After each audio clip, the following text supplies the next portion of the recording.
sa'yo naghihintay. Inaasam-asam presensya mo'y muling maranasan. Ako ay narito sa'yo, nananabik na makita, nananabik na makita, luwalhati ng iyong mukha. Ay narito, ay narito sa'yo naghihintay. Inaasam-asam presensya mo'y muling maranasan. Ako ay narito ngayon, nananabik na makita, nananabik na makita, luwalhati ng iyong mukha. Sumasayaw na nga sa galak tumatawa, nananabik na makita, muli mong pagbisita. Panginoong Jesus, malaya ka, malaya ka. Baguhin mo ang buhay ko, ito'y iyong iyo.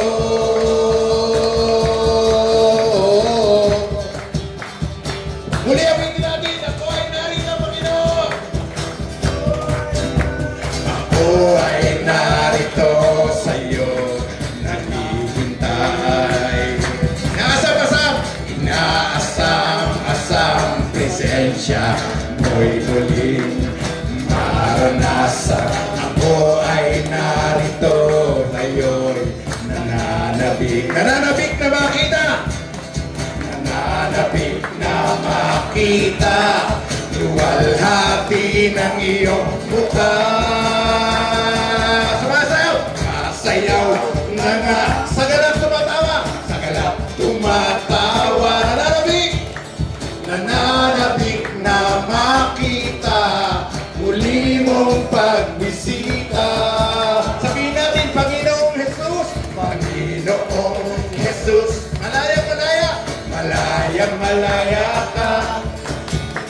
Baguhin mo ang buhay ko, ito'y iyong iyo. Sumasayaw na nga, Panginoon. Sumasayaw na nga sa galak tumatawa, nananabik na makita, muli mong pagbisita. Sabihin natin, Panginoong Jesus, malaya ka. Baguhin mo ang buhay ko, ito'y iyong iyo. Sumasayaw, Panginoon. Sumasayaw na nga sa galak tumatawa, nananabik na makita, muli mong pagbisita. Panginoong Jesus, malaya ka. Baguhin mo ang buhay ko, ito'y iyong iyo. Baguhin mo ang buhay ko, ito'y iyong iyo. Baguhin mo ang buhay ko, ito'y iyong iyo.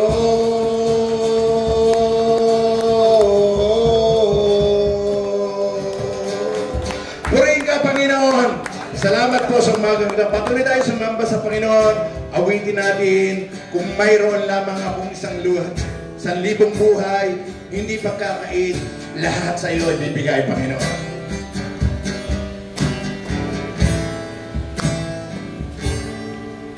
Kung mayroon lamang ako 1,000 buhay, hindi pagkakait, lahat sa iyo ibibigay. Gayon pa man sa aking nag-iisang taglay, ilalaan bawat saglit upang ibigin ka nang walang humpay. Kung mayroon lamang, Panginoon, kung mayroon lamang akong 1,000 buhay, hindi pagkakait, O Diyos, hindi pagkakait, lahat sa'yo ibibigay. Gayon pa man sa'kin, nag-iisang taglay, ilalaan bawat saglit upang ibigin ka nang walang humpay. Sabihin natin, gaya ng dagat na hindi napapagal sa pag-alon. Puso ko ay sa'yo nagmamahal sa habang panahon. Natatanging kayamanan ko, ikaw ay sambahin. Wagas na pagsinta, wagas na pagsinta, iyong dinggin, kalakip ng awitin. Natin, kung mayroon lamang, Panginoon, kung mayroon lamang akong 1,000 buhay, hindi pagkakait, lahat sa'yo ibibigay. Gayon man sa'kin, nag-iisang taglay, ilalaan bawat saglit upang ibigin ka nang walang humpay. Sabihin natin, gaya ng dagat na hindi napapagal sa pag-alon. Ang puso ko ay sa'yo nagmamahal sa habang panahon. Ang natatanging kayamanan ko, ikaw ay sambahin. Wagas na pagsinta, wagas na pagsinta, iyong dinggin, kalakip ng awitin. Gaya ng dagat, Panginoon, gaya ng dagat na hindi napapagal sa pag-alon. Ang puso ko ay sa'yo nagmamahal sa habang panahon. Ang natatanging kayamanan ko, ikaw ay sambahin. Wagas na pagsintay, iyong dinggin, kalakip ng awiti. Wala kang katulad, Panginoon! Wala kang katulad, wala nang hihigit sa'yo.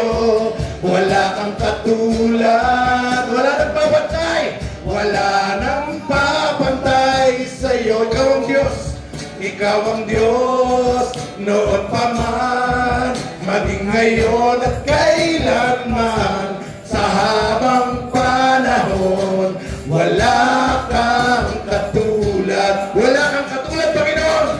Wala kang katulad.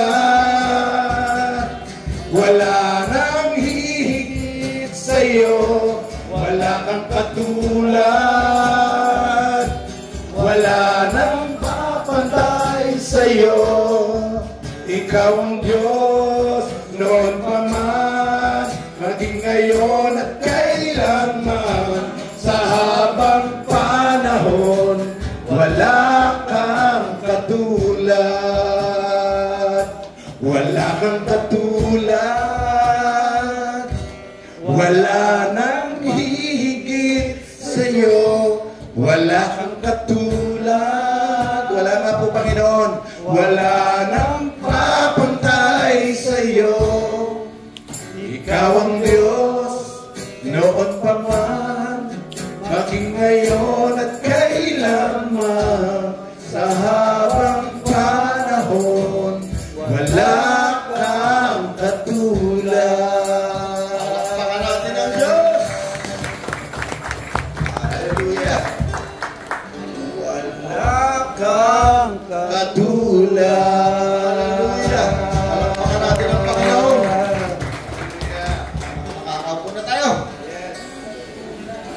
Buksan natin ang Bible natin. Tayo magsasalo-salo sa isang napakainit, napakasarap na tinapay. Buksan natin ang ating Bible sa Mateo 14, verse 31. Ibasa nga ko yan sa Hosea. Matthew 14, verse 31.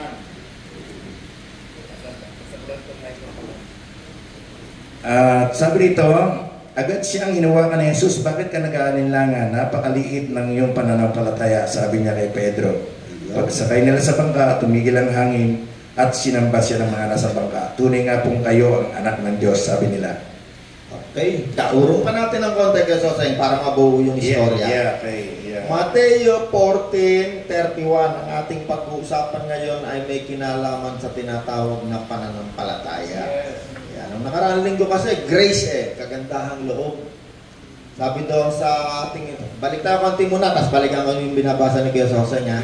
Sabi sa Efeso 27, Efeso 2, 7-8, sapagkat dahil sa grace, kagandahang loob, tayo'y naligtas.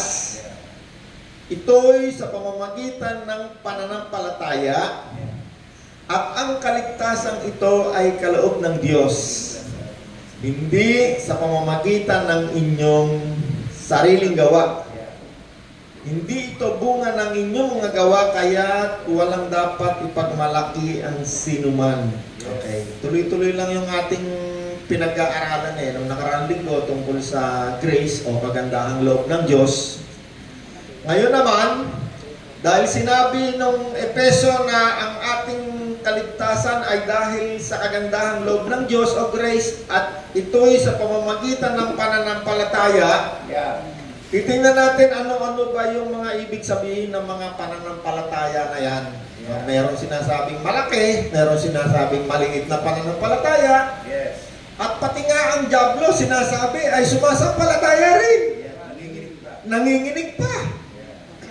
Okay. Malinaw na tayo doon sa ating pundasyon ng ating pinag-aaralan ngayon tungkol sa grace o kagandahang loob ng Diyos. Ang definition ng grace, ito'y hindi pinagpaguran ng tao. Okay, malinaw tayo ron ha. Ipinundasyon natin mabuti ano yung kagandahang loob ng Diyos. Si nanay, si tatay, si nanay Pachi, sila ay naligtas hindi dahil sa pinagpaguran nila yung kaligtasan, kundi itong definition na maraming verses sa Bible meron din yan sa Roma 11:5, Tito 3:4, Galatia 5:4, pero dito na lang, isang verse na lang kasi ang salita ng Diyos hindi kailangan ng marami, isang salita lang ng Diyos. Ito kasya na to, punong-puno na. Hindi na kailangan pa magsuporta pa ng iba kasi isang salita lang ng Diyos. Ano na yun? Hindi na kailangan dibatiin pa. So, sinettle lang muna natin yung salitang kagandahang loob o grace. Ang ibig sabihin, ito hindi pinagpaguran, hindi pinagtrabahuhan. Pagpatungkol sa kaligtasan, ito'y dahil lamang si Nanay Pachi, si Kuya Edwin, si Tatay, Kuya Soseng, at ako, ito'y dahil lamang sa pananampalataya, kaya tayo'y nagkaroon ng kaligtasan. Okay. At ang pananampalatayang ito ay nakuha natin sa pakikinig ng salita ng Diyos. At ang nangaral o nagbalita ng mabuting balitang ito ay isinugo ng Diyos dahil walang mangangaral kung walang isusugo. Okay, nililinaw lang natin mabuti, kasi yan ang pundasyon ng tinatawag natin kagandahang loob o grace. Hindi pinagpaguran. Walang effort. No? Nataon lamang na mayroong sinugo ang Diyos kay Nanay Pachi, kay Tatay. May nangaral ng mabuting balita tungkol kay Kristo, siya ay sumampalataya. Okay? Ngayon, pupunta na tayo rito sa maliit, malaking pananampalataya. Dito muna tayo sa binasa ni Kuya Soseng. Kuya Soseng, urong ka pa ng konti. Malinaw sa atin yan, kagandahang loob, Pagdating sa kaligtasan, walang nagtrabaho ng kaligtasan natin. Ito'y libre, hindi natin pinagpaguran. Ano lang yung ginawa natin? nakarinig ng mabuting balita tungkol kay Kristo, sumampalataya lang. Yeah. Anong ginawa ni Kristo? Namatay sa krus, binayaran ng iyong mga kasalanan, ninilibing si Kristo, 3 araw, muling nabuhay, umakyat sa langit, at muling babalik. Yeah. Nakarinig lang tayo ng balita na yan. No, di ba tayo lahat, nakikinig tayo ng balita, no? Yung dyaryo. Yeah. Dati, nung wala akong Facebook. Ngayon, ang balita, nasa Facebook na. Pero dati, nandun sa mga dyaryo, nasa radyo. Tan-tatatan, magandang gabi, bayan! No, ayan ang mga balita, no? Ngayon, itong tungkol sa pananampalataya, merong isang taong sinugo ang Diyos, nangaral yan sa inyo, kaya kayo naging mananampalataya tayo. Yeah, that's right. Naalala nyo, sino nangaral sa inyo ng mabuting balita? Ikaw tayo, naalala mo, paano ka nakarinig ng mabuting balita? Naalala mo pa? Siguro sa kulungan, nakarinig ka na. Dami, no? Ay, sa totoo lang ako, nung araw every time merong magbabalita ng mabuting balita, dumating na si Kristo, tagapagligtas, sino gustong tumanggap? Dahil lahat ng nangangaral, tinatanggap ko Ako po. Hindi ko na nga matandaan sino kaya talagang totoong nag-umpisa na ako'y tumanggap ng mabuting balita. Hindi ko na matandaan kung sino, sa dami na. Every time merong mga ngaral, tataas kamay ko, mananalangin ako ng pagtanggap kay Kristo. So tayong lahat na naririto, tayong lahat ay nakarinig ng mabuting balita, tayo'y sumampalataya, tayo'y naligtas, tayo'y pinagkalooban ng ipinangakong Espiritu Santo. Alright? Paano tayo naligtas? Sumampalataya. Ano ibig sabihin ng grace? Dahil sa kagandahang loob, walang nagtrabaho. Yes. Hindi pinagtrabahuhan ni Bishop yung kanyang kaligtasan, ni Pastor Obis. Nakita kayo nakasulat sa likod ni Pastor Obis Pastor Obis, tayo ka saglit. Babasahin ko. God in every cup, no, sa bawat pulis. No, nangangaral kasi yan si Pastor Obis sa mga pulis, tsaka sa kulungan. Yeah. Example ko si Pastor Obis. Merong mga pastor ngayon, mga mananampalataya, nangangaral na mga galing sa kulungan. Yung iba, pastor, yung mga pulis, nangangaral. Bakit? Kasi, may mga taong sinusubo ang Diyos katulad ni Pastor Obis, napunta yan sa kulungan, nangangaral yan. Sa mga pulis, nangangaral yan. Yung tao na makikinig sa sampalataya sa isinugo ng Diyos na si Obis, Pastor Obis, yung tatanggap kay Kristo, nakarinig sa pangangaral, tatanggap, maliligtas yun. Wala siyang effort, nakaupo lang yan sa kulungan, nakaganyan lang. Yeah. Tama. Yeah. Tatanggap kay Kristo. Kaya sinabi rito, ang kaligtasan ay dahil sa kagandahang loob ng Diyos, ito'y hindi nyo pinagpaguran. Wala tayong effort kahit sino sa atin. Kaya, naintindihan tayo? Yeah. Ang kaligtasan ninyo natin ay wala tayong effort na ginawa kasi kung meron tayong ginawa, makakapagmalaki tayo sa Diyos. Ang definition ng grace, ito'y hindi dahil sa ating gawa. Yeah. Kaya walang dapat makapagmalaki. Yeah. Amen? Ang kaligtasan ay dahil lamang sa pag-ibig ng Diyos. No? John 3:16, gano'n na lamang ang pag-ibig ng Diyos kay Pastor Obis. Yeah. Kay Bishop, papakto rin ng kasamaan. No? Ganun na lamang, inibig na. Kahit nga nung makasalanan pa tayo may verse tayo kahit nung makasalanan ka pa inibig na tayo ng Diyos. No? Pumunta tayo ron nung nakaraang linggo sa bilis ni Nanay Pachi, predestination. No? Alam niyo, ang mga satanista, yan ang paboritong turo. Kasi muntik ako maging satanista totoo lang. May turuan ka ba naman, alam mo, wala. Yung palang Diyos na yan pala parang direktor pelikula ng buhay mo. Kaya ikaw ay mahirap, may sakit, may bagyo, may lindol, yan pala dahil sa Diyos. Pag ikaw naniwala dyan, yan ang pagkain na pinapakain ng demonyo. Ang demonyo, ama ng kasinungalingan. Pag kinain mo yung bunga na yan, sigurado hindi ka lalapit sa Diyos. Mawawalay ka habang panahon. Hindi ka na makakalapit sa Diyos. Isang simpleng pagkain lang na ipakain sa'yo ng demonyo, maliligaw ka, hindi ka na makakalapit sa Diyos. No? Yung predestination na yan, ulitin ko lang, nung nakarang linggo natin topic yan, Hindi ibig sabihin ng Diyos ang pelikula. Kung ikaw man ay napunta ng impyerno, kung ikaw man ay naghirap, may sakit ka, hindi ibig sabihin ang Diyos ang naglagay niyan sa'yo. Ang ibig sabihin doon ng Diyos na sa tiyan pa lang, alam na ng Diyos, kilala ka na, meron siyang pagkaalam sa lahat ng mangyayari. Libu-libong taon na nakalipas sa ngayon at libu-libong taon na darating. Meron siyang kaalaman. Daig pa niya yung supercomputer na sinasabi na lahat ng tao, i-register lahat pangalan, address, lahat na record mo, i-register doon. Buong mundo. Malapit na yan. Bumpisa na yan. Yari na yung mga computer na yan. Ang Panginoon, higit pa dyan sa milyong-milyong computer na yan. Pati detalye ng buhay mo, alam ng Diyos. Alam ng Diyos, nung ikaw ay nasa tiyan, alam ng Diyos.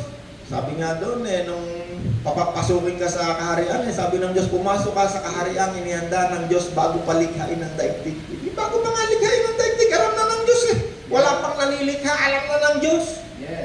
Eh di lalong-lalo na kung ikaw ay saan pupunta. Ikaw ba ay sasampalataya, ikaw ba ay hindi, alam lahat ng Diyos. Hindi ibig sabihin, ang Diyos ang nagtapon sa iyo sa impyerno. Hindi ganon. Men, malinaw tayo dyan ha. Kaya huwag kayong makikipagkaibigan sa mga demonyong mababait ha. Walang demonyong mabait. Yan ay sinungaling lahat. Lahat ng demonyo, pag sinabi, pag hindi anghel, yung mga demonyo kasi galing yan ay anghel, yung mga yan dati, anghel. Yan ang mga anghel na nagrebelde sa Diyos.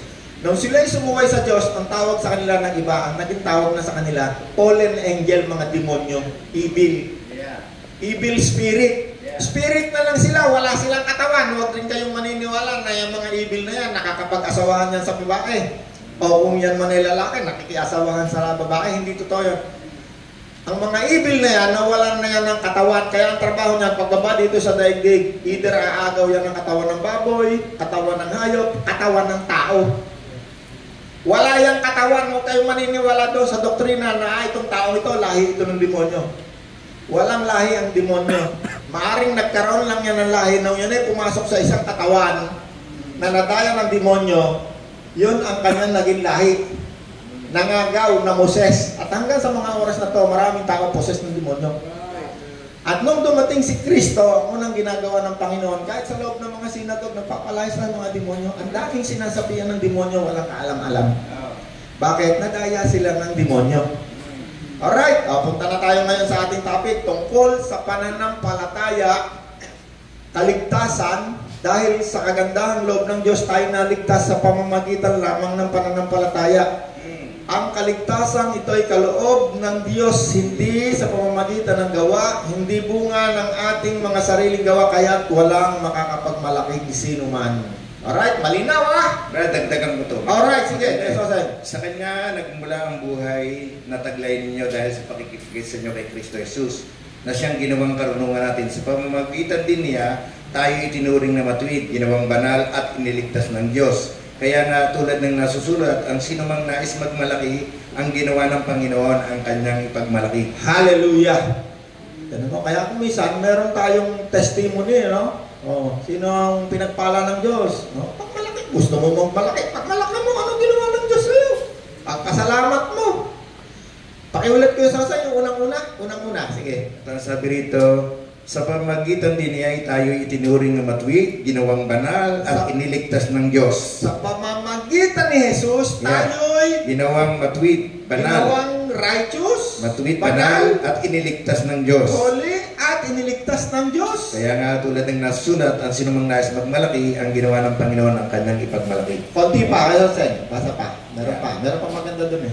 Sa Kanya nagmula ang buhay na taglay ninyo. Sa Kanya, kay Jesus, nagmula na taglay natin. Dahil sa pakikipag-isa ninyo kay Kristo Jesus. Dahil sa pakikisa natin kay Kristo Jesus, na siyang ginawang karunungan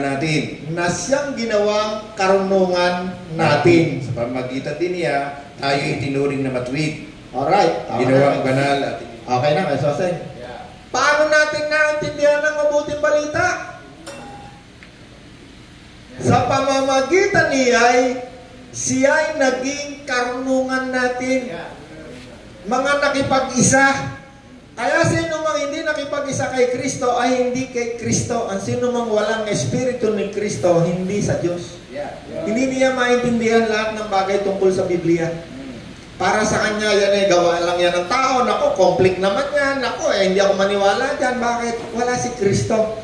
Ang unang step, para yung Bible na yan, maunawaan mo, kailangan ikaw ay sumampalataya. Tanggapin si Kristo. Okay? May pagkakaiba yung pananampalataya ng demonyo, ha? Merong verse na ang demonyo man ay sumasampalataya at nangingilig pa. Okay? Sige, Sasay. Merong pagkakaiba yan. Santiago 2:19. Ang sabi dito, sumasampalataya ka ng Diyos ay isa, di ba? Mabuti naman, ang mga demonyo man ay sumasampalataya rin at nanginginig pa. Alright, didefine natin ang uri ng pananampalataya. Maraming pananampalatayang sinasabi sa daigdig na ito, pero hindi nakabase kay Kristo. Maraming mga taong di umano sila ay mananampalataya, pero hindi nila kilala si Kristo. Wala si Kristo sa kanila. Pero marunong maggamot-gamot. Paktong. Maraming sinasabing sila ay mananampalataya, pero si Kristo hindi nila kilala. Anong uri ng pananampalataya yung nagbibigay ng kaligtasan? Galing doon sa isinugo ni Kristo. Anong ipinapangaral ng taong na sinugo ni Kristo? Si Kristo. Kapag ang pananampalataya ng isang tao, hindi niya kinikilala si Kristo, yun ay maling pananampalataya. Wala ang kaligtasan. Wala ang grace. Naintindihan natin? Yes. Ang tunay na pananampalataya ay nakukuha lamang sa pakikinig At pakikinig ng mabuting balita tungkol kay Kristo. Okay, meron tayong naintindihan, ha? Pakikinig, mabuting balita, tumanggap kay Kristo, nagsisi. Hindi ka pwedeng tumanggap kay Kristo na hindi mo na-realize na ikaw ay makasalanan at kailangan mo magsisi. Hindi mo po pwedeng matanggap si Kristo na ikaw ay hindi mo alam na ikaw ay makasalanan at ikaw ay ayaw mong magsisi. Yan yung pagkakamali natin na marami na nandoon sa loob ng simbahan pero hindi nagsisi sa kasalanan. Tuloy-tuloy sa kasalanan. Ang anak ng Diyos, ang mananampalataya, ang pinagkalooban ng kagandahang loob o grace, ang pinagkalooban ng kaligtasan, hindi magpapatuloy sa paggawa ng kasamaan. Yan ang pinakakongkretong pamantayan. Paano mo makikilala ang isang tao na tumanggap kay Kristo, merong Espiritu Santo. Ang anak ng Diyos, siya ay naging anak ng Diyos. At ang anak ng Diyos, hindi maaaring magpatuloy sa paggawa ng kasamaan. Ang anak ng demonyo hanggang kamatayan. Nakaratay na yan sa panig. Makita mo, nangihipo pa ng ano yan. Dala-dala pa yung kasamaan. May naunawaan tayo? Yes. May naunawaan tayo? Sino tumanggap kay Kristo? Sino na-realize mo, nalaman mo, makasalanan ka? Amen. Nagsisi. No, maraming tao, tinanggap lang pangako ni Kristo. Bibigyan ka ng buhay na walang hanggan. Pati, pag tinanggap mo si Kristo, magkakaroon ka ng buhay na walang hanggan. Pagpapalain ng Diyos ang iyong buhay. Walang ayaw. Walang ayaw. Pero kapag ka ang pangangaral, katulad ng pangaral ng Panginoon at ni John the Baptist, ang unang pangaral niyan, pagsisihan mo, kasalanan mo. Repent! Yan ang unang sigaw ng Panginoon, repent. Pagsisihan. Sino sa inyo nagsisi na sa kasalanan? Yes. Siyempre, nagsisi na tayo. Tumanggap na tayo sa Panginoon. Naligtas na. Pero hindi ibig sabihin, ikaw ay 100%, hindi ka na magkakasala. Hanggang nandiyan ka sa katawan na yan, pwede ka pa rin magkasala. Pero hindi ko sinabi na magkasala ka na ng magkasala kasi ligtas ka na. Pwede ka pa rin magkasala kahit ligtas ka na. Hindi ko sinabi magkasala ka kasi ligtas ka na. Pero, every time na ikaw ay gagawa ng kasalanan, pag ikaw ay nandyan na sa iyo ang Panginoon, every time gagawa ng kasalanan, papunta ka pa lang sa kasalanan, mararamdaman mo na nahahapis yung Espiritu na nandyan sa iyo. At kapag ikaw ay mapilit pa, ayaw mong pakinggan ng Espiritu ng Diyos. Tuloy-tuloy ka pa rin sa kasalanan. Ang kasalanan ay katulad ng isang hukay. Pag ginawa mo, nahuhulog ka sa hukay. Merong nahulog, merong kusang patihulog. No? Merong kusang tumalon, merong kunwari ay nahulog. binibigyan niya yan ng rason sa kanyang pag-iisip. Pero tandaan mo, ang Diyos ay Diyos ng hustisya. Every time ikaw ay gagawa ng kasamaan, by your will, no? Ng iyong sariling kapasyahan, meron yan tinatawag consequence. Yung hukay na yan, depende kung gaano kalalim yung tinalunan mo na kasamaan. Pag bagsak mo doon sa hukay na yan ng kasamaan, may damage ang katawan mo na yan. Hindi lang damage, pati yung soul mo, nakakaroon din yan ng damage. Pero every time ikaw ay luluhod, manunumbalik sa Panginoon, ang Diyos ay nagre-repair, gumagamot ng mga damage. Pati nga physical, gumagawa rin siya ng pagre-repair. Pero yung consequence, ayaw natin niya matikman. Ang mga tao, gusto lang gumawa yan ng kasamaan. Sabihin niya, ako, wala naman nangyayari sa akin. Sigarilyo kaya ako ng sigarilyo sa akin. Kaya wala kaya nangyayari. No, pagdating na nung kanyang sakit, ito na. Ayaw niya tanggapin yan. No? Mag-inom ka, naghirap ang buhay mo. Yan yung consequence ang tawag dyan. Gumawa ka ng kasamaan, may consequence yan. May mas malupit yan. Yung iba, kulungan, nahuhuli, nakukulong, nawawala ng hanap buhay, nakukulong. Yung iba, mas matindi. Pag sexual na kasalanan ng ginawa mo, yung dangal mo, wala, dapat. Wala ka may pakita mo sa mga tao. Pagdadating mo sa mga tao, akala mo, pinagtatawanan ka. Bakit? Yun talaga ang consequence. Yun ang dapat malaman natin. Every time gagawa ka ng kasamaan, isang damakmak na consequence. Kaya ayaw ng Diyos tayo mapatuloy sa kasamaan. Ayaw ng Diyos maranasan natin yung kalungkutan, kabiguan, kahirapan, sakit, dilubyo. Lahat ng ayaw ng Diyos mangyari sa iyo.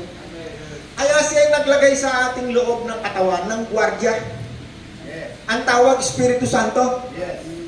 Yung gwardiya na yan, yung Espiritu Santo na yan, hindi namumuses yan. Andiyan pa rin ang kalayaan mo, pero yung utak mo, paglilinawin niya, parang liwanag. Magliliwanag yan. Unti-unti, dati ikaw ay panay kasama ng gusto mo, puro pakaliwa ka, puro pakaliwa. Habang ikaw ay bumabasa ng salita ng Diyos, every Monday, yung Bible study tayo, yung kaliwa mo na yan, minsan yan, lalakas na yung kanan mo na yan. Darating ang araw, puro ka na pakanan hanggang sa mga maging righteous ka na. Kaya yung salitang righteous, galing doon yung salitang kanan, matuwid, tama. May naunawaan tayo! Oh Lord, salamat sa Panginoon. Bata pa lang ako, nakilala ko na ang Panginoon. Eh kung hindi, di ba kasamdamakmak ng aking inaani ngayon na consequence? Ako yan si Roland, naku, pati kung ano-anong kawalang yan ang ginawa niyan. Pati yung panluloko sa kapwa, mga sitaw, mga gold quest, mga kung ano-ano, pinagkagawa niya, walang yung iyan ako. Hindi mo ako hanggang ngayon, wala akong mapakitang tao. O, nung araw nga, meron akong bentahan yung gold quest na yun kasi may mga pastor na grupo na lumapit sa akin, pala puro pandarambong yan. May nabentahan akong isa. Naku, hanggang ngayon, di ba? Yung iya ko, hanggang ngayon, makikita ko talaga ayaw ko lumapit yung iya ko. Consequence tawag doon, kahihiyan. Kahihiyan. Mas malupit yung kahihiyan. Patay ka na, pag naalala ka, naku, yung sige na, walang yaya. Tatay na! Mabudilas, tatay, nakakilala sa Panginoon. Nagbago! O di binalik ng Panginoon yung kanyang dakal. Namatay! Aba, pagka wala na si tatay, maaalala ng mga tao, si Kaobit, bago namatay, nagbago yan, nakakilala sa Diyos yan. Aba, naku, naging mawain, matulungin. May anak na mayaman yan, lagi may pera, aba, lagi tumutulong sa amin. Ano na yun? Aba, ay naka po, kung maaga pa nakakilala si tatay sa Panginoon, di sa damak-makang ipon yan, baka may mansyon yan doon, meron dito, meron doon, no, tayo, no? Pero hindi ganun pa man, tuloy ang buhay. Ganun talaga buhay yan, no, tayo? Sabi nga ni tatay, unti-unti lang ang pagbabago. Kung binigla ni tatay ang pagbabago, siguro ni nanay, may kotse yan, may mansyon. Unti-unti Tama ka, Edwin? Kaya ikaw, huwag mo unti-unti lang pagbabago, biglayin mo! Sabay ako ilang taon ako nakakilala sa Panginoon? 20 yata ako, kung ilang taon ako. Kung hindi ako nakakilala sa Panginoon, di pinuno ako ng mga kulto, pinuno ako ng mga mamatay tao. Mga kaibigan ko yun Ang mga kaibigan ko doon sa aming barangay, puro mga utusan ng mga politiko yan. Tira naman. Ay ngayon, tinitingnan ko mga buhay. Wala, puro nasa kangkungan Yung iba, patay na. Yung iba, hindi ko naku. Damakmak na consequence ang inabot. Kaya ako, nagpasya ako. Sabi ko, Panginoon, ayaw mo na ng kasamahan. Palakpakan natin ang Panginoon. Nung nakakilala ko sa Panginoon, nung una, trabaho ko, kontraktor, sa gobyerno. Nakaw. Ayun pala naman lahat na hakbang mo lagay rito, lagay ron, puro nakaw rito, nakaw ron. Hindi ko kaya, sabi ko, Panginoon. Every time gagawa ko ng kasamaan, nagsasalita ang Panginoon, pero tinitiis ko, nilalabanan ko. Dumating ang panahon, sabi ko, ayaw na, Panginoon. Ikaw na bahala, bigyan mo ako ng ibang pagkakakitaan. Every time gagawa ko ng kasamaan, ngayon ko lang kukwento sa inyo, every time gagawa ko ng kasamaan, nakakita ko ng demonyo, kabantay sa akin natin ngayon. Yung mga maliliit, tinatawag nilang mga inkanto, duwende, kung anong tawag nila ron Gagawa ka ng kasamaan, nakikita ko yung demonyo nakatingin. Hindi ko na magawa itong aking gustong gawin. Magmula na sabi ko, Panginoon, ayaw ko. Ikaw na magbigay sa akin ng landas ng buhay ko. Akay, kung hindi ako sumubo sa Panginoon, hindi ako nagsisi. Pwede yan doon pa rin ako, sa damakmakang winawalang niya akong tao, sa damakmakang consequence ko, maaaring wala ako ngayon dito. 100% wala ako. Hindi tayo nakikita ngayon dito. Kahit naman sa kabutihan ng Diyos, si Carola, nangaral ng salita ng Diyos. Sabi, hindi ko kayang isipin ng araw na ako'y mangangaral ng salita ng Diyos. No, at ang mga tao, pag nakita si Carola, pahipo naman sa puwit mo, di kayo napakabuenas, ikang gano'n. Yan si Bangos, yung mayari ng mga bus na marami dyan. Kada kita sa patay na pala yan, no? Carola, napakabuenas mo kami. Nabili kasi tayo ng loader, malaking loader na, sira. Hinila natin, Boyet, na. Ano Boyet? Hinila natin, Boyet, na kay Bangos. Every time makikita ko na si Bangas Carola, napakabuenas mo talaga yung na. Pahipo nga ka sa puwit mo. Hindi niya alam, ang sinasabi niyang buenas, blessing. Ang isang taong nagpasya, tumalikod sa kasalanan, gagawin ka ng Diyos na masaya. Ang ibig sabihin ng blessing, gagawin ka niya masaya. Happy. Amen! Punta tayo doon sa verse ni Kiyososain, yung mananampalataya na malaki, maliit. Mateo 14. Umpisa mo doon sa yung siya lumakat sa tubig.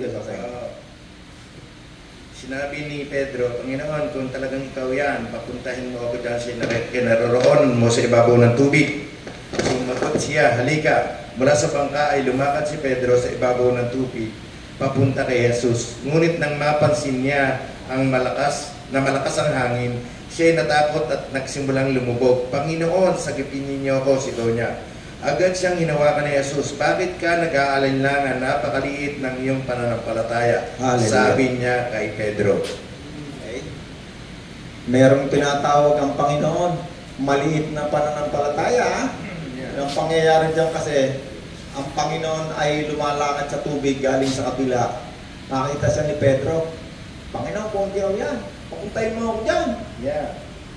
Ano na siya? Nung malapit na, lumubog siya.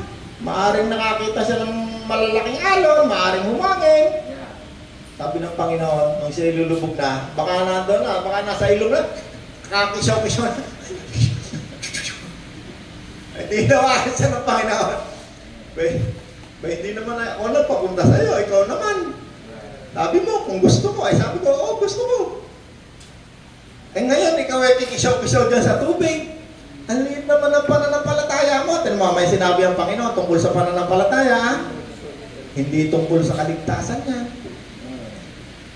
Pag tungkol sa kaligtasan, wala kang gagawin. Pero pag tungkol sa isang bagay na gusto mong mangyari, may kinalaman ang pananampalatayang malaki o maliit. Sabi ng Panginoon, liit ang pananampalataya mo. Nakita ka lang ng alon, nakita mo lang yung tubig na kay lalim-lalim, mas na-focus dyan sa malaking problema sa paligid mo. Tingnan natin yung isang pananampalataya. Mateo 15:28. Dyan din nga. Yeah, sinabi sa kanya ni Jesus, Ginang, napakalaki ng iyong pananampalataya. Mangyayari ang hinihiling mo at noon di gumaling ang kanyang anak. Hallelujah. Ito namang isang babae, ito'y isang hentil. Ito ay sunod na sunod sa Panginoon. No? Sabi ng mga alagad ng Panginoon, Panginoon, palasin mo na nga yan, sunod na sunod sa atin. Sigaw pa na sigaw. No? Anong sabi ng Panginoon? Ako'y isinugo lamang sa mga nawawalang anak na Israel. Ay narinig mong babae. Sabi ng babae, Kuya Letsosen, pakibasa mo na nga. Urong ka pa ng konti. Urong pa ako na pananalig na isang Kanilea. Malis daw si Jesus at nagpunta sa lupa yung malapit sa Tiro at Sidon. Isang Kanilea na nakatira doon na lumapit sa kanya at sumisigaw, Panginoon, anak ni David, maawa po kayo sa akin. Ang anak kong babae ay sinasapihan ng demonyo at labis na pinahihirapan. Ngunit hindi sumagot si Jesus. Lumapit ang kanyang mga alagad. Sinabi kay Jesus, paalisin na nga po ninyo siya, napakaingay niya.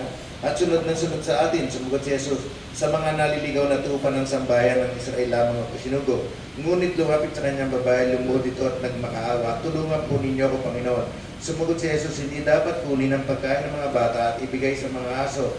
Totoo nga po, Panginoon, ngunit ang mga aso man ay kumakain ng mga mumong nalalaglag sa hapag ng kanilang Panginoon, tugon ng babae. At sinabi sa kanya ni Jesus, Ginang, napakalaki ng iyong pananampalataya, mangyayating mo at kaunti gumaling ang kanyang anak. Hallelujah. Tingnan nyo itong isang pananampalataya na ito, ha? Buksan nyo yung pandinig ninyo.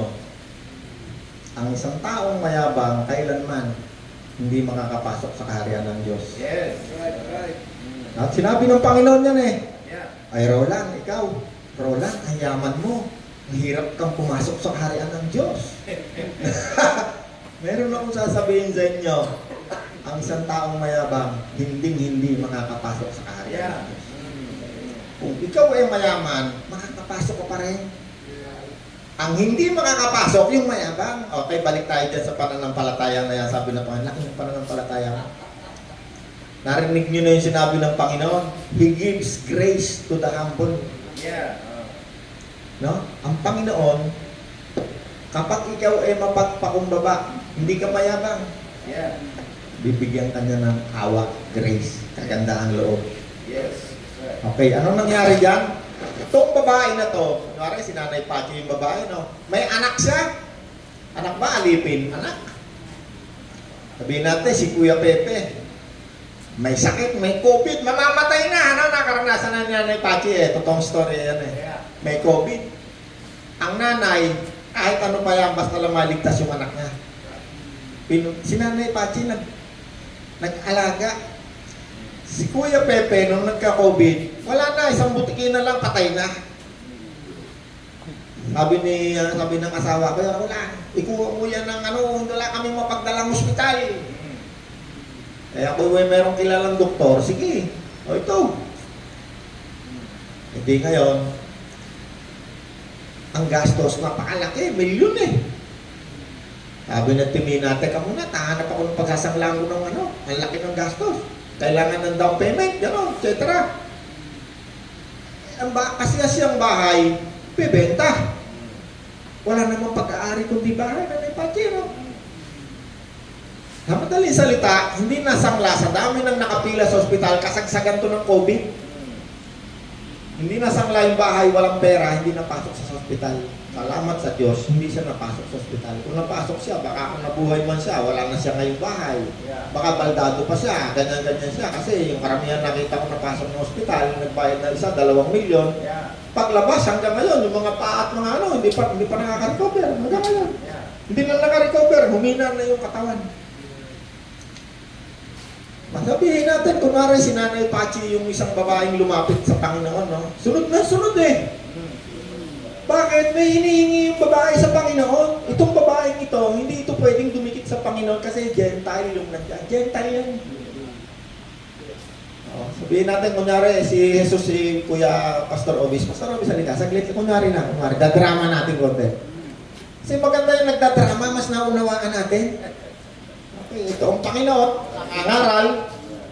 Nasa isang mic. Ang Panginoon, gala ng gala yan lagi repent. Habang nagkagala sa Israel yan, ito si Nanay Pachi, example. Ito, malayo hindi dumidikit kasi bawal ng hiltil, lumapit. Ito sabihin natin baka nandun sa gate, doon. Sunod na sunod yan, sunod na sunod. Sabi ng mga alagad, paalisin na apo niya yung babae na yan. Napakaingay. Ibig sabihin, talaga hindi sumuko to. Talagang sunod ng sunod sa Panginoon. Bakit? May hihingin. Ang hihingin niya, buhay ng anak niya na may sakit. Hindi natin alam kung ano sakit. Baka kung ano man sakit. Kasi nung araw, pangkaraniwang sakit, ang ketong eh. O kung ano man. Mamatay na.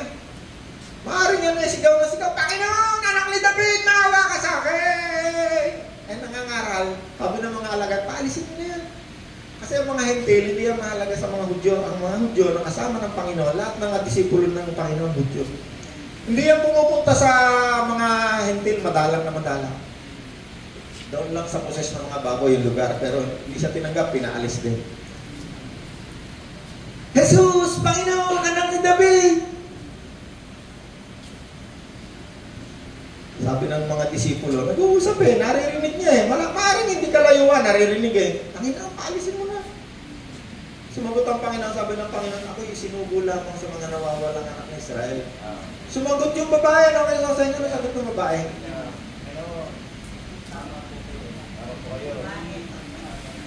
Hindi, basahin mo kayo sa akin. Sumagot eh, naririnig eh, malapit lang eh. Sagot na babae ay, tulungan mo ako, Panginoon.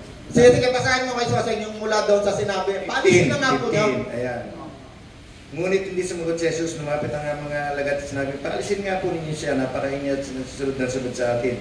Sumagot si Jesus sa mga naligaw na tupa ng sambayan ng Israel ako sinugod. Ngunit lumapit sa kanyang babae, Alright. lumuhod ito at nagmakaawa. Tulungan po ninyo ako, Panginoon. Sumagot si Jesus, hindi dapat kunin ang pagkain ng mga bata at ibigay sa mga aso. Totoo nga po, Panginoon, ngunit ang mga aso man ay kumakain ng mumong nalalaglag. Ngunit! Tingnan nyo ang conversation, napaka-intense. No? Kung titingnan mo yan, kung nakikinig ka, baka sabihin mo, naman tao, napaka-mapanghamak naman ito, anong pinagsasabi nito? Pero tingnan mo, katotohanan lang ang sinasabi ng Panginoon. Itong babaeng ito, hindi siya nagmataas, hindi siya nagmayabang. Tanggap niya lahat ng kung ano man yung totoo para sa kanya. Sabi ng babae na to, Panginoon. At mamakawa eh. Kahit kaming mga aso. Kasi ang mga Gentile, pag nakasulat sa Bible yan, ang halintulad yan, aso, baboy, mga maruruming hayop.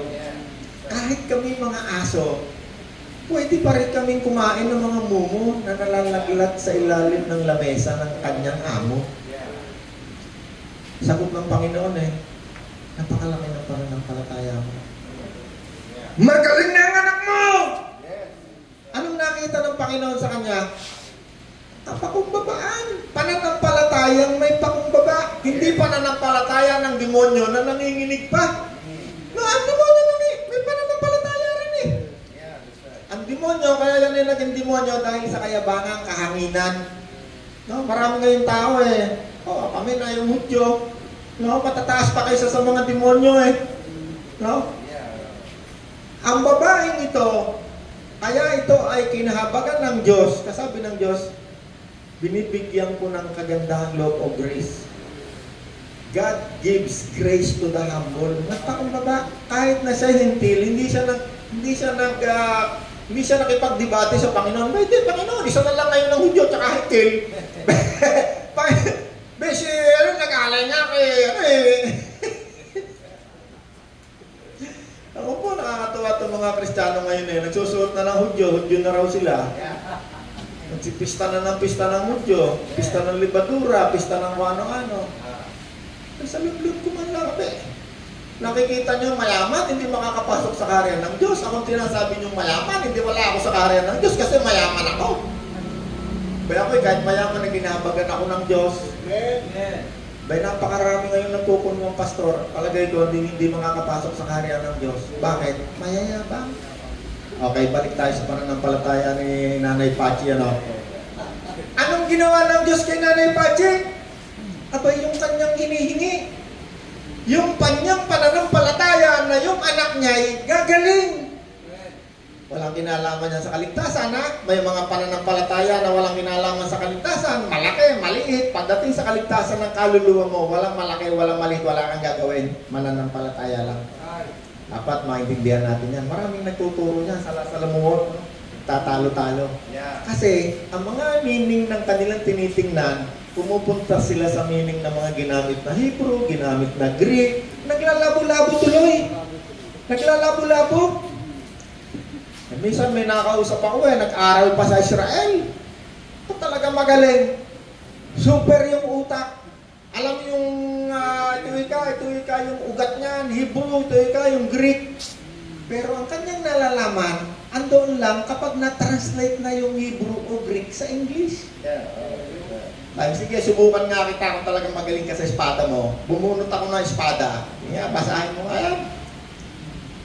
Kara wala, di ka naman mabasa yan. Sabi ko, oo nga, nagpunta ako ng Greece, isang letter, wala akong mabasa eh. 2 linggo ako ron pero wala akong mabasa. Yung kasama ko, kagaling-galing sa Greek wala rin mabasa. Muntik pa. Pare pa nga, may doctorate degree pa nga. Bakit? Kasi ang alam lang nila, kapag na-translate na yung Hebrew o Greek o Aramaic sa English, hindi naman nababasa Wala pa akong nakikilalang tao nakakabasa ng Chinese na Pilipino. Pilipino hindi Chinese nakakabasa ng letra ng Chinese. Wala pa akong nakikita. Kasi yung Chinese, hindi alphabet yun character. Yung Hebrew, ganun din. Yung Greek, ganun din. Hindi alphabet. Although, meron siguro pa isa-isa na talagang nag-aral niya, pinag-aralan. Pero hindi perfect yung kanyang comprehension sa pagbasa. 50%. Malaki na yung 50%. Meron pa isa-isa na talagang inaral niya yan, medyo siguro 90% kasi debatable yan pag nakahukay ng mga librong 2,000 years old yan, debatable yan. Matindi ang debate dyan nila. Itong mga nakakita na ng translation sa English, 100% naniniwala na kung ano yung nabasa nilang English. Sa katotohanan, di nga nila kilala sino nag-translate Ang believer nga mga Hudyong hindi nga naniniwala kay Kristo Amen, may natutunan ba tayo? Okay, balikan natin itong pananampalataya ni Nanay Pachi. Ang pananampalataya ni Nanay Pachi, kaya siya sunod na sunod sa Panginoon. Meron siyang pananampalataya na yung kanyang anak ay gagaling. Tama na Nanay Pachi? Kaya pagdating sa mga bagay na katulad ng kagalingan, may kinalaman yung pananampalataya. Meron kang gagawin. Halimbawa, si nanay. Si nanay, nagkaroon ng cancer. Nawala na ngayon, si nanay, na-stress siguro, nagpa-check up ulit. Sabi ng doktor, meron ulit. Kung si nanay naniniwala na yun ay pagkagalingin, mananalangin, gagaling. Bakit? May kinalaman ng pananampalataya. Kahit ano pang sakit. Kahit ano pang sakit. Meron nga ginawa ang Panginoon, patay na si Lazaro. Itong si Lazaro namatay. Ang mga patay nung araw, pag yan namatay ngayon, maaaring bukas nilibing na yan. Si Lazaro hindi muna nilibing. Kasi merong sinugo yung mga kapatid. Sunduin nyo sa kanya si Kristo. Sunduin nyo si Kristo. Pinapunta. Ilang araw na. Hanggang sa nilibing na nga. Hindi na yata nagpang-abot nilibing na Nilibing na nila. Hindi iyak nang iyak yung kapatid niya. Si Marta ba yun? Sino? Panginoon, kung dumating ka sana agad. Sabi ng Panginoon, ang naniniwala sa akin na nananampalataya kahit mamatay, muling mabubuhay. At ang nabubuhay ngayon na nananampalataya sa akin, hindi na mamamatay kailanman. Ang tinutukoy ng Panginoon doon, 2 bagay. Sabi niya, kahit ikaw ay mamatay, pisikal, namatay na si Lazaro. Muli kitang bubuhayin sa pagbabalik niya. Pero hindi pa siya bumabalik nung oras din na yun, binuhay na niya. At ang sumasampalataya sa akin, kaligtasan, ay 2 bagay Una, kung ikaw ay sumasampalataya sa akin, kahit ikaw ay mamatay, ikaw ay muli kong bubuhayin. Okay, huwag natin pag-usapan yung patay. Sakit na lang muna. Hindi pa patay kasi patay, parang wala na talaga 100% na yun. Sakit lang muna. Ang nabubuhay ngayon na may sakit, kung ikaw ay mananampalataya na ikaw ay aking pagagalingin kita. Yun din yun iniba ko lang yung senaryo Kung ikaw ay nabubuhay ngayon at ikaw ay may sakit at ikaw ay nananampalataya sa akin, sabi ni Kristo, pagagalingin kita. Physical ang pinapag-usapan natin Physical na kagalingan Okay, ito naman lang sa kaligtasan. At ang nabubuhay ngayon na sumasampalataya sa akin, sabi ni Jesus, di ba ang kaligtasan ay dahil lang sa pananampalataya? At ang nabubuhay ngayon, spiritual, kaligtasan ha? Sabi ng Panginoon, at ang nabubuhay ngayon na sumasampalataya sa akin, kaligtasan ng kaluluwa ha? Kahit ikaw ay mamatay sa pisikal, bubuhayin kita. At ang nananampalataya sa akin, spiritual, kaligtasan, kailanman hindi ka na mamamatay, hindi ka na mapahamak. Yes. Bakit? Ligtas ka na, sumasampalataya ka na. Yeah. Hindi ka na papabayaan ni Kristo na mapahamak. Bakit? Pagdating sa kaligtasan, walang kinalaman kung ikaw man ay may gagawin, wala kang gagawin. Pagdating sa salvation, salvation by grace. Okay? May definition ng grace. Napakarami nating verse eh. O ulitin ko ulit. Ang definition na 4 na verse, Roma 11:5, Efeso 2:7-8, Tito 3:4-6, Galatia 5:4. Babasahin ko yung isa. Efeso 2:7-8. Sapagkat dahil sa grace, kagandang loob, kayo'y naligtas sa pamamagitan ng pananampalataya. Ang kaligtasan ito'y kaloob ng Diyos at hindi sa pamamagitan ng iyong sarili. Hindi ito bunga ng iyong mga gawa, kaya't walang may pagmamalaki ang sinuman. Okay? Definition nyo ng grace, wala kang gagawin, wala kang may pagmamalaki. Okay, tutuloy ko po ng konti. Sapagkat tayo nilalang ng Diyos, sapagkat kung ang ginawa ang basihan, hindi na ito may tuturing pang grace. No, doon sa 4 na verse na yon, definition nyo ng grace, na ito'y hindi mo po pwedeng, walang pwedeng makagawa ng salvation. Ang grace, ibig sabihin, hindi mo pinagpaguran, dahil kung ang kaligtasan mo, salvation, ay pinagpaguran mo, meron kang may pagmamalaki sa Diyos. Kaya sinabi ng Diyos, ang kaligtasan mo, ito'y hindi dahil sa gawa. Walang sino mang makapagmamalaki. Pero pagdating sa iyong pananampalataya sa kagalingan, no, isa lang yan, marami tayong uri ng pananampalataya, iba-ibang bagay. Pagdating sa kagalingan o ikaw may sakit, gusto mong gumaling, may kinalaman ang pananampalataya. Meron kang gagawin, may efforts. Etong babaeng ito, sunod na sunod, baka ilang araw na itong sunod na sunod, baka literal na tinatapunan lang ng pagkain ng mga Hudyo yan eh. Sunod na sunod eh. Napakaraming pinagaling ng Panginoon, yung mga bulag. Sigaw na sigaw, Jesus, sunod rin na sunod. Kung nais mo yung pagalingin, sige, patiulog na kayo sa doktor, magaling na kayo. 10. May ketong. Yung bulag, sunod na sunod din, Panginoon. Dinuraan pa yung lupa. Kinustos sa mata. May ginagawa. Yung sundalong Romano na may sakit din yung alipin. Nagsugo ng mga kaibigan. 2 beses. Kapag tungkol sa mga bagay na iyong pinaniniwalaan, meron ka dapat gagawin. Hindi yan katulad ng salvation, wala kang gagawin. Anong sabi doon sa isa?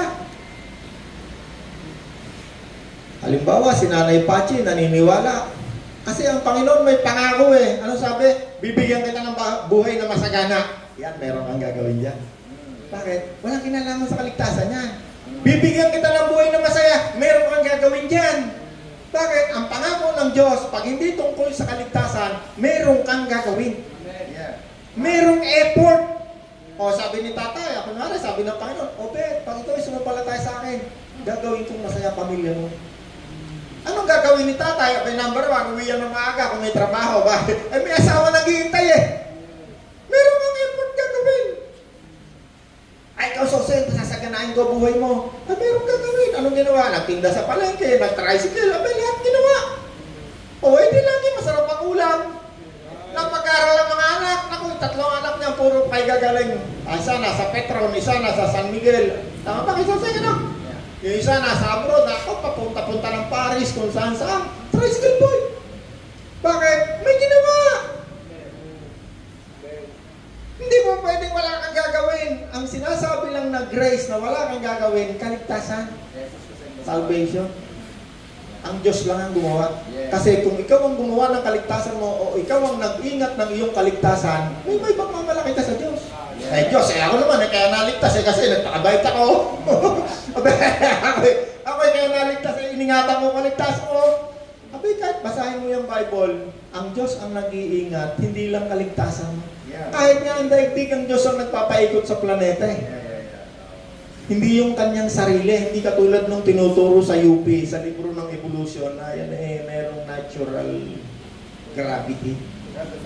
Sige, guys, okay. Sabi rito, alam natin ang mga anak ng Diyos ay hindi nagpapatuloy sa pagkakasala sapagkat iniingatan sila ng Diyos. Hallelujah! At hindi sila maaaring galawin ng dyablo. Hallelujah! Oh, sino nag-iingat ng ating kaligtasan? Anak ng Diyos. Kaligtasan, anak ng Diyos. Sumampalataya. Ang Diyos! At hindi sila maaaring galawin ng dyablo. Okay, kung si Ed nagalaw ng dyablo yan, hindi tusok-tusok na po niya, maga-maga na itlog niyan. Pupunta na yan kay ikaw, papagamot yan doon. Bakit? Anak ko, nakulang po ako, gamutin mo ako. Ang anak ng Diyos, hindi maaaring anuhin ng dyablo sa anumang pamamaraan. Yeah. Right. Luke 10:19, pakibasa kayo sa Luke 10:19.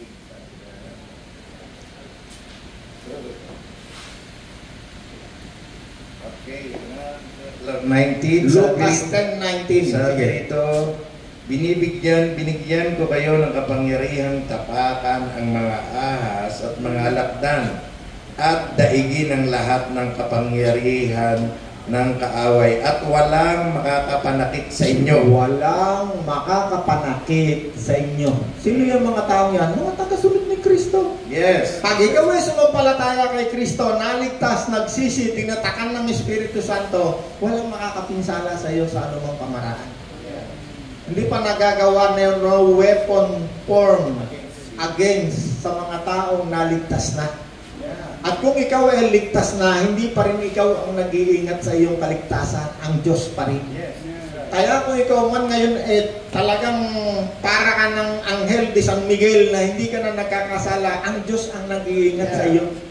Nakalagay yung brad, basahin ko ha. Ang mga anak ng Diyos ay hindi nagpapatuloy sa pagkakasala sapagkat nananatili sa kanila ang binhing mula sa Diyos. Hallelujah. Bakit ikaw hindi na nagkakasala o tumigil na? Sapagkat merong nag-ingat. Yes. Ano yung ingat? Anong ginawa ng Diyos? Nilagyan ka ng gwardiya, yung binhi, yung Espiritu Santo. Yan ang nagsasalita sa isip mo na nagpapagalaw sa iyong katawan. Ang lahat ng uri ng kasalanan, bago yung gawin ni Bishop, dadaan yan sa kaluluwa, isip. Yung isip na yan ang tinuturuan ng Espiritong nandyan sa iyo. May natutunan tayo? Ikaw ang hari At tagapagligtas, Anak mong pangalan, aking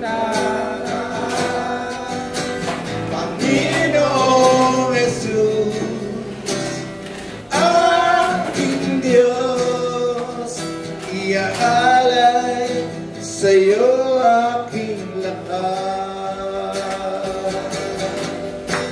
Ikaw ang hari at tagapagligtas, banal mong pangalan, aming itaas. Panginoong Jesus, aking Diyos, iaalay sa'yo aking lakas. Lord, marami po sa umagang ito. Salamat po sa mga pananalaping aming naipagkaloob at panalangin namin patuloy itong makaabot sa mga taong nangangailangan at magamit, Panginoon, para may mga taong pumasok sa iyong kaharian. Salamat po lahat ng mga anak mo, Panginoon, ay iyong pagpalain at sa araw nito sa amin pong gagawin sa trabaho. Salamat po, inihiling namin ang iyong mga anghel, magbantay, mag-iingat sa amin, hindi lamang sa amin, kundi sa aming mga pamilyang iniwan namin sa aming mga tahanan. Salamat po na sa amin ang iyong pag-iingat at pagmamahal. Kaya purihin ka sa pangalan ni Jesus. Amen.